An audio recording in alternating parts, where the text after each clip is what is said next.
안녕하세요. 저는 성북메가스터디에서 경동고등학교 영어를 담당하고 있는 박정효 강사라고 합니다. 저는 오늘 설명회에서 이런 목차를 가지고 간략히 저에 대한 소개, 경동고 영어 그리고 정규 수업에서 특히 어머님들 이번에 이제 고1 경동고 영어 시험 처음 보고 나서 이제 고등학교 영어 시험이 이런 거구나, 그리고 어떻게 대비를 해야 되는 거구나 아마 느끼시고 좀 보셨을 거예요. 그래서 저는 수업 때 이거를 어떻게 학생들하고 같이 대비해오고 현재 앞으로 더 어떻게 할 건지를 말씀을 드리겠습니다. 네, 저는 현재 말씀드린 것처럼 성북메가스터디 학원에서 강의를 하고 있고요. 이투스 교재 검토 그리고 족보닷컴에서 영어 기출문제 분석과 해설을 전문으로 담당하는 일을 맡아서 하고 있어요. 기존에 운정메가스터디 학원과 그리고 마포 아벌룬 학원에서 근무를 했었는데 여기에서는 교수 팀장을 같이 겸직을 했었습니다. 특히 명동외고 학생들하고 수업했던 그 시간들이 좀 있고요. 그리고 이제 대학원에서 영어 번역학을 전공하고 있습니다. 이번에 이제 본격적으로 경동고 영어가 어떻게 시험 범위가 구성이 되었고 어떤 시험 유형을 가졌는지 설명을 드리겠습니다. 주 교재는 이제 능률양 교과서를 선택해서 교과서 1과랑 2과 요거 시험 범위 주교재에서 나왔고요. 매년 사실은 경동고는 이제 소설책에서 시험 문제를 영어는 출제하시는 경향이 있었는데요. 이번에는 소설책 문제가 나오지 않았어요. 그리고 추가 시험 범위로는 모의고사, 작년 고1 3월 6월 모의고사에서 이런 문항들을 시험에 출제를 하셨습니다. 그래서 크게 보시면요, 이번 기말도 요 흐름으로 갈 건데요, 교과서 2과 그리고 모의고사 시험 범위였다고 안내를 드리겠습니다. 자, 이거는 어머님들 보시기에 편하시도록 작년 1학년 1학기 중간고사가 어떻게 문제가 출제됐는지와 올해 2024년 이번에 본 1학년 1학기 그 중간고사가 이제 각각 어떤 유형이 몇 문제 나왔는지 그리고 난이도가 어땠는지를 설명을 드리려고 하는데요. 기존에도 어법 문제는 사실은 많이 출제되진 않았습니다. 근데 경동고를 제가 다른 학교랑 같이 어법 문제를 가지고 간략히 비교를 드리면요. 경동고 같은 경우는 다른 학교도 마찬가지지만 어법 문제는 적어요. 근데 다른 학교는 사실 어법이 어려운 이유가 모두 고르시오 문제거든요. 그래서 1번 1개, 2번 2개, 5번 5개 이런 식으로 어법이 몇 개가 틀렸는지 그냥 학생들이 자기의 어법을 맞출 수 있는 힘을 가지고 풀어야 되는 문제가 줄을 이뤘는데, 사실 경동고 같은 경우는 작년에 그런 문제는 하나 나왔고요. 나머지는 모두 다 다소 평이한 어법 문제를 출제를 하셨습니다. 근데 이번에는요, 어법 문제 지금 개수 자체도 비교해 보실 수 있겠지만 전체 5개에서 2개로 줄었거든요. 그러니까 어법 문제를 원래도 좀 적은 편이긴 했지만 확 줄이셨어요. 그리고 어휘 문제랑 내용 문제, 특히 내용 문제에서 한 7점가량 점수가 더 많이 들어갔죠. 즉 문항수를 살짝 더 늘리셨는데요. 지금 그 학교에 이제 남땡땡 선생님이 계신데, 그 여자 선생님이신데 모의고사 담당해서 수업을 영어에서 진행을 하고 계세요. 근데 그 선생님이 되게 열정적이시고 그리고 경동고 수업에 학생들의 수준을 사실 잘 파악하고 계시더라고요. 이제 무슨 말이냐면 학교 특성상 야구부가 있기 때문에 이제 어느 정도 평균보다 더 아래의 점수를 받을 확률이 있는 친구들이 많고, 야구부 친구들을 비롯한 몇 명 친구들이 영어에 대한 기본기가 적은 편이라서 이제 기본기 위주로 모의고사 본문을 수업 진행을 하시더라고요. 그리고 학생들한테 이제 늦은 저녁 시간에도 카톡을 보내셔서 추가로 더 이런 거 영상 찍어놓은 거 있으니까 요거 수업을 좀 더 들어라 하는 식으로 되게 학생들이 기초적인 영어 실력이 부족한 친구들이 그런 실력을 좀 더 향상할 수 있도록 신경을 써주시는 타입의 학교 선생님이시더라고요. 이제 학생들의 수준을 정확하게 아시는 분이 문제를 출제를 하다 보니까 어법 문제는 어느 정도 줄어들었고 내용 문제에서 조금 더 다양한 유형을 출제하신 케이스라고 보시면 되겠습니다. 그래서 전반적인 난이도는 작년에는 중상 정도였는데요. 이번에는 내용 문제를 좀 더 내셔서, 그리고 영작 문제도 저번엔 3문제, 이번엔 4문제, 한 문제가 더 나오긴 했지만 영작 문제도 사실은 모두 다 영어로 쓰는 문제는 아니었고요. 한 문제는 그냥 조건이 크게 까다롭지 않고 한글로 무언가를 적으면 되는 거였었거든요. 그래서 영작 문제 한 문제 늘어났지만 난이도 평이했고요. 그리고 학생들의 난이도와 수준을 어느 정도 파악하신 학교 선생님께서 문제를 출제하시다 보니 어법을 다소 줄이고 내용에서 다양한 문제를 내신 시험이다라고 정리할 수 있겠습니다. 자, 제가 지금 드린 말씀을 그냥 간단하게 여기에 한 번 더 정리를 좀 해봤는데요. 자, 내용 파악 문제가 객관식에서는 가장 많이 출제가 됐고요.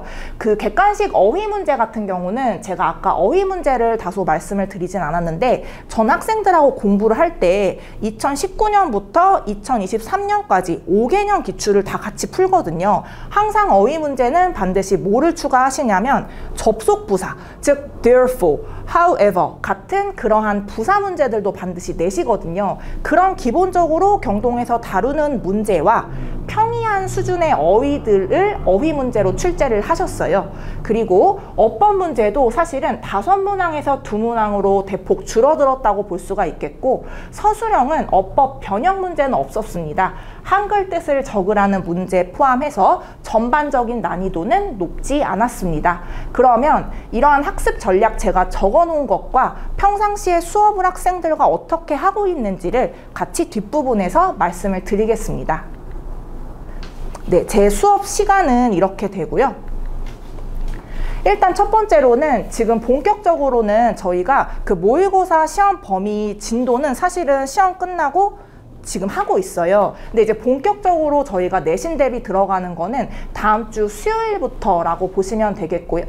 내일부터라고 보시면 되겠고요. 내일 부처님 오신 날인데 그냥 정상 수업 하거든요. 그리고 모든 지문 같은 경우는 제가 1과 끝나고 서술형으로 어떤 문제가 나올지 핵심을 정리를 해서 한글 뜻하고 같이 제가 손필기로 학생들한테 핵심 문장들을 제공을 하고 있습니다. 그거를 수업 때마다 수업 끝날 때 구두 테스트로 거의 암기하듯이 저랑 핵심 문장을 외워야 되고요. 그리고 3개년 기출 분석 자료를 제공하지만 실제로는 5개년을 직접 다 같이 시간 내서 풀고 채점하고, 그리고 어떤 문제가 작년에 나왔고 재작년에 나왔는지 같이 분석을 합니다. 그리고 이제 여기 요 내용 밑에 워크북이라는 게 있는데요.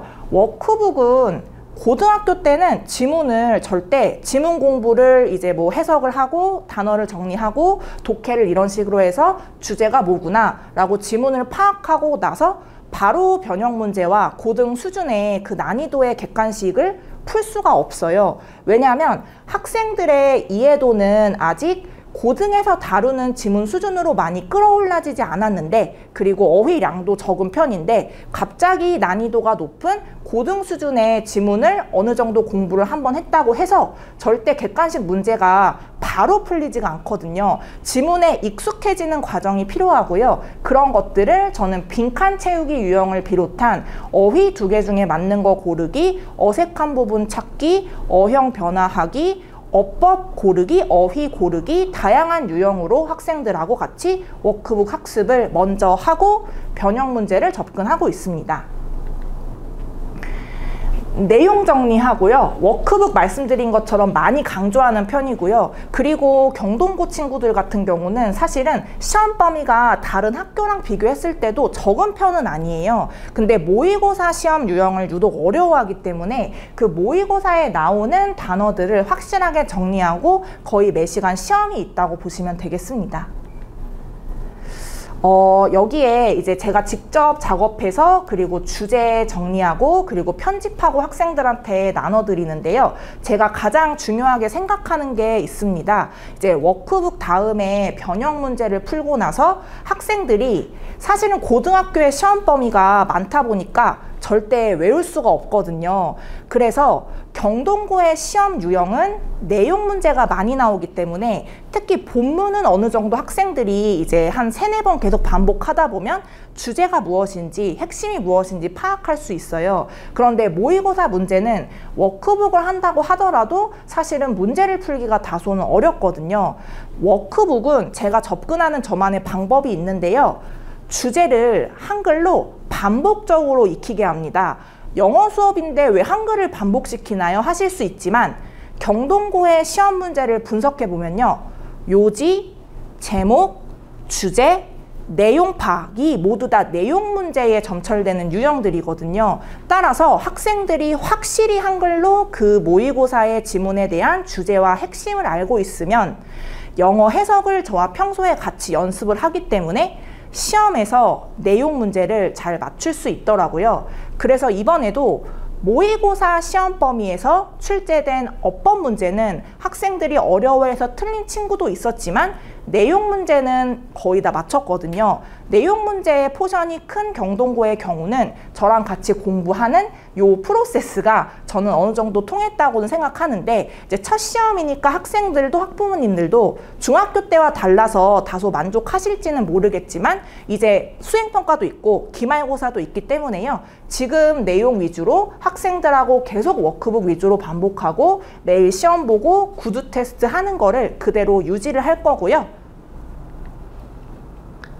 네, 말씀드린 것처럼 다양한 유형으로 학생들한테 먼저 이런 워크북 자료를 제공하고 숙제 채점 다 확인하고요. 숙제했는지 확인하고 안 하면 어머님들께 제가 문자도 계속 보내고 있습니다. 특히 이 문자는 어머님들이 좋아하세요. 왜냐하면 그냥 단체 문자를 보내는 게 아니고요. 예를 들어 학생 이름 쓰고 그 학생이 오늘 구두 테스트 통과했습니다, 못했습니다. 그리고 숙제를 어느 정도 해왔는지를 제가 100분을로 따져서 70% 했습니다. 그럼 30%가 뭔지 궁금하실 수 있잖아요. 그럼 30%는 앞부분 2장 어떤 걸 안 했습니다. 그럼 어머님들이 그냥 그거 보고 또 가만히 계시진 않더라고요. 그래서 저도 좀 일찍 부르고 어머님들도 문자 확인하시고 꼭 그때그때마다 학생들한테 숙제 다 해가라고 좀 그래도 잔소리를 해주셔서 숙제를 학생들이 안 하지는 않아요. 그래서 숙제 같은 거 관리를 해주고 있고, 단어 시험 뭐 보는지랑 숙제 다음 시간 거 뭔지, 그리고